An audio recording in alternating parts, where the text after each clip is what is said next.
Though video games are becoming a more mature and singular medium with each passing year, like any art form, it's one frequently defined by inspiration and homage, where artists use existing material as reference to create something new.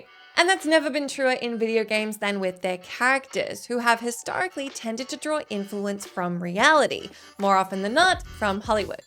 Yet these influences may not always be immediately clear, because of course that inspiration has been molded and shaped into something else throughout the creative process. As such, you probably aren't aware that these 10 iconic, unforgettable video game characters were actually all inspired by real-life flesh and blood human beings, whether actors, musicians, martial artists, daredevils, or perhaps even a historical figure.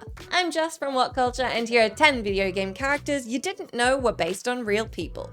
Number 10, the boss, Metal Gear Solid 3 Snake Eater, Charlotte Rampling. It's no secret at all that Metal Gear Solid creator Hideo Kojima loves movies, like absolutely loves them, and has drawn influence from all kinds of movies throughout his career. And while you're surely aware that Metal Gear Solid protagonist Solid Snake was inspired by Kurt Russell's character, Snake Plissken, from John Carpenter's iconic movie Escape from New York, Kojima went a little less obvious when designing one of Metal Gear Solid 3's most pivotal characters. For years, many fans have remarked that Big Boss's mentor, an apparent Soviet turncoat, the Boss, resembles Cate Blanchett, though in 2014, Kojima confirmed on Twitter that Blanchett wasn't actually the inspiration at all. Rather, the Boss was based on English actress Charlotte Rampling in her younger years.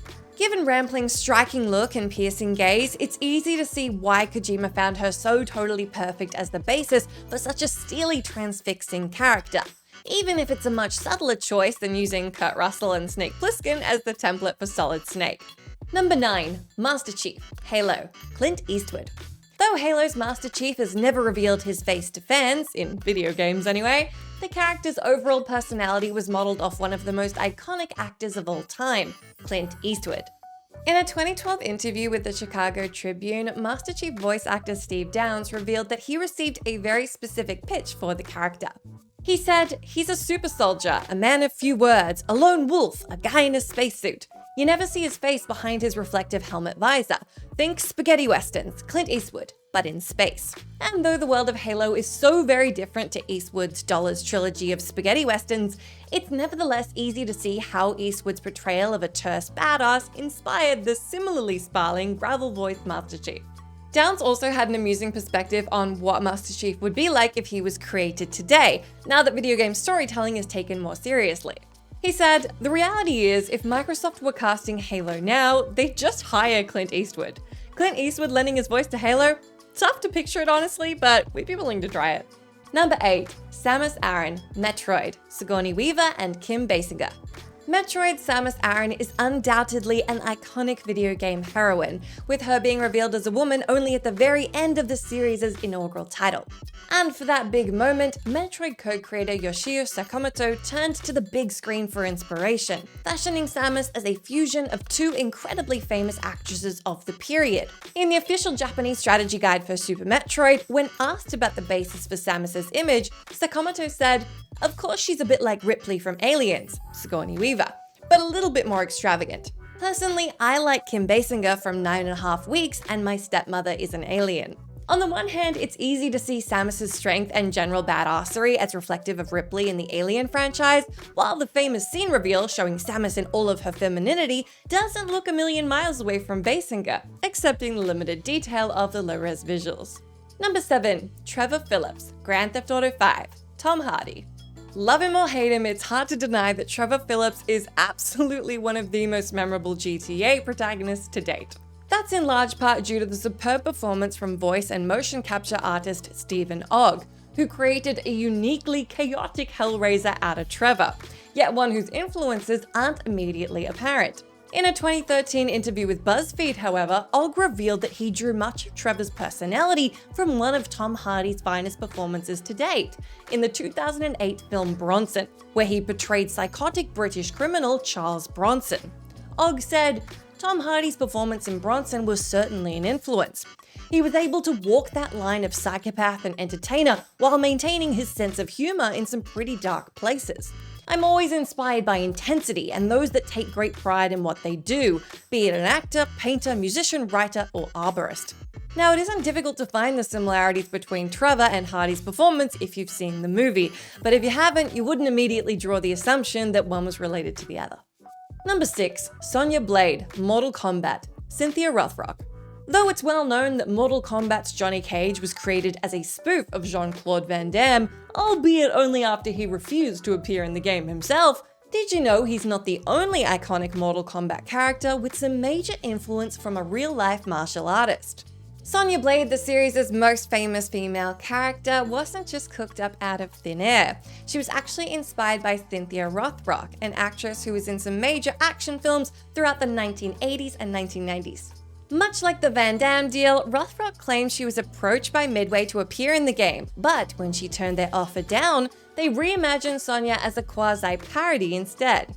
She said in a 2018 interview with We Got This Covered, "They contacted me when I was in my prime in terms of my career, and I was too expensive for them. So they used my face and the moves I was most recognized for and just changed her name. When I do conventions, I do have a few people recognizing me for her, but I really had nothing to do with it. The company didn't do things legally. It was a raw deal and I could have sued, but I'm not that type of person." Number 5. Nathan Drake, Uncharted, Johnny Knoxville. Though Uncharted's Nathan Drake is most often compared to Indiana Jones, and Naughty Dog have absolutely confirmed that there is a comparison between Harrison Ford and an inspiration with that figure, he's actually related to another pop culture icon that you probably wouldn't have guessed.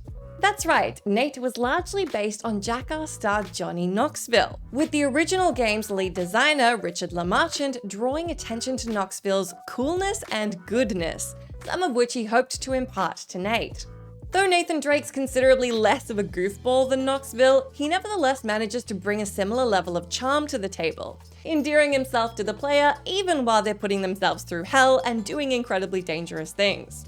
Sometimes the finest influences aren't necessarily the most obvious ones, and that's absolutely the case with Nathan Drake. Number 4. Lara Croft, Tomb Raider, Nana Cherry. Lara Croft is unquestionably the single most iconic video game heroine of all time. Even back in the mid-90s, when games were far from the pervasive enterprise they are today, Lara was a recognizable figure in mainstream culture. Though the obvious touchstone for Lara Croft is, yet again, Indiana Jones, her core design was largely modeled off 90s Swedish pop star Nana Cherry. In both look and personality, Cherry was a fiercely defined female artist of her time, and so the original game's lead graphic artist, Toby Gard, felt she would serve as a fitting template for Tomb Raider's kick-ass protagonist. While there's little denying that Lara's status as a groundbreaking heroine has always been at odds with her sexualized presentation, though in Gard's defense, he refused Core Design's request to include a nude code in the game, there are far worse sources to draw inspiration from than one of the most fiercely feminist musical artists of that era. Number 3. Kratos, God of War, Edward Norton. God of War's Kratos is one of the most distinctive-looking video game protagonists of all time, yet the series creator David Jaffe found inspiration in the most unlikely of real-life sources. In a 2010 interview, Jaffe confirmed that Kratos is largely modeled off Edward Norton's performance in American History X. He said, "It took a long time to figure out what Kratos would look like, and ultimately, we took inspiration from Edward Norton in American History X when he played a Nazi. There's this scene in which the cops arrest him and you just see how buffed and built he's gotten. I showed that to the artist and I said, okay, that sense of power and aggression that you just see in his face, can we somehow take that, the essence of what he's exuding, and somehow turn that into a character that fits into this Greek mythology world?" In a more recent interview with Retro Gamer, Jaffe added it was his ex-wife who made him pay attention to Norton. After gauging her reaction to his presence in the film, she said, "I hate to say this because he's a scumbag Nazi, but Norton's fucking hot." And just like that, Jaffe had the basic design profile for Kratos and created what would become one of the greatest video game anti-heroes of the last 2 decades. Number 2. Lady Dimitrescu, Resident Evil Village, Elizabeth Bathory and Angelica Houston. Few video game characters in recent years have enjoyed as much feverish discussion as Resident Evil Village's gigantic vampire noblewoman, Lady Dimitrescu. As soon as Lady Dimitrescu was revealed in preview footage, she began to gain a following from fans for her character design, deemed both unique and unexpectedly sexy, as well as the stellar vocal performance from actress Maggie Robertson. In an interview with IGN leading up to Village's release, it was confirmed by art director Tominori Takano that Lady Dimitrescu was actually based on two flesh and blood individuals. First off, there's Elizabeth Bathory, a 16th century Hungarian noblewoman and alleged serial killer who was rumored to have bathed in the blood of virgins in order to retain her youth, and some even believe inspired Bram Stoker's Dracula. More recognizably to modern eyes, Lady Dimitrescu was also heavily inspired by actress Angelica Houston, namely her unforgettable performance as Morticia Addams in the first two live-action Addams Family movies. Between Dimitrescu's vampiric tendencies, pallid complexion, and preference for fancy clothes, you can certainly see the inspirations from these two women. Number 1. Heather Mason, Silent Hill 3, Charlotte Gainsbourg, Vanessa Paradis, and Sophie Marceau. Believe it or not, Silent 3's protagonist was not based off some blonde American teenager or pop star as you might expect, but instead off 3 different 30-something French actresses. As was revealed in Silent Hill: The Book of Lost Memories, the original rough sketches for Heather used actresses Charlotte Gainsbourg and Vanessa Paradis as guides. Yet after the designers felt that these earlier designs portrayed Heather as too innocent and nice, they decided to draw additional influence from a third French actress, the sultry Bond girl Sophie Marceau, which helped give her a little attitude. You can certainly see some of Paradis in particular in Heather's eyes, though given that Heather is only 17 years of age in the game, it of course makes total sense that the 3 considerably older actresses wouldn't be recreated one-to-one in the final design. That's the end of our list, but let me know down in that comment box if you can think of any other characters who are based on real-life people. As always, I've been Jess from WhatCulture. Thank you so much for hanging out with me. If you like, you can come say hi to me on my Twitter account where I'm @JessMcDonald, but make sure you stay tuned to us here for plenty more great gaming lists.